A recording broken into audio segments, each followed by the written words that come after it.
Allez, on va changer d'univers avec vous, Clément Le Saffre. Demain, c'est le départ du Tour de France depuis Bruxelles. Mais avec vous, ça ne se passe pas que sur les routes ou à la télé. Ouais, vous commencez à me connaître, Eva. Je ne peux pas me passer de mon téléphone, j'ai toujours sur moi, mais je suis aussi depuis tout petit un suiveur du Tour de France. Alors, Ah bon? et ouais, Je vous exactement. imaginais pas en train de regarder le Tour de tous les étés, avec France. mon grand-père, on regarde le Tour de France. Génial. Et vous Alors, pédalez? Mais oui, non, il regarde. ça m'arrive, j'ai un vélo vous faites aussi. du vélo Alors, aussi. En plus du foot. je fais pas 180 bandes par jour, je préfère le dire. C'est plus modeste. Donc pour concilier ces deux passions, j'ai donc l'appli forcément officielle du Tour de la Grande Boucle. On y trouve toutes les infos en direct sur la course, les équipes, les coureurs, le classement en temps réel. C'est hyper pratique quand on est comme moi sur son canapé et qu'on a oublié, on s'est endormi une petite heure par exemple. Et pour ceux qui ne peuvent pas regarder une étape, il y a aussi des lives qui sont écrits, ce qui permet de rattraper, ou par exemple quand on est au travail. Et puis ceux qui ont la chance d'aller sur les routes, ils peuvent anticiper avec l'appli le passage de la caravane, et ça c'est essentiel. Bref, c'est une appli indispensable.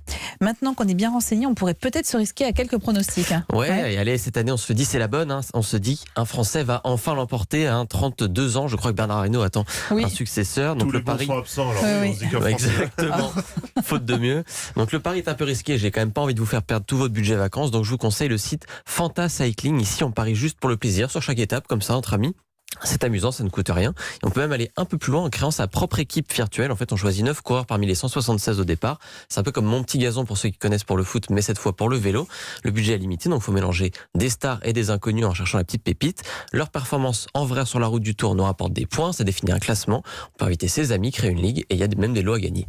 Et si on veut revivre le frisson de chaque étape, il y a le jeu officiel du Tour de France 2019. Ouais, c'est un jeu qui est développé par un studio français, c'est le studio Cyanide, c'est sur PS4 et Xbox One. Pour les connaisseurs, c'est une variante de Pro Cycling Manager, qui est un jeu de gestion, c'est la référence des jeux de cyclisme. Alors là, c'est plus accessible, on est vraiment plus dans le plaisir de jouer simplement des courses, de disputer des étapes. Donc là, on peut prendre le Tour de France, on choisit une des 21 étapes, ou alors toutes les étapes. On part avec son vélo, son maillot, on fait l'étape de long en large, on peut accélérer le temps si on veut évidemment.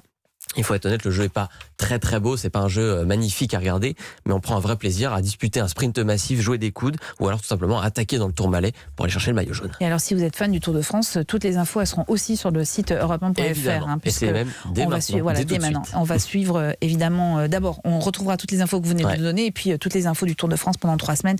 Vous les retrouvez sur le site internet avec toute l'équipe du service des sports.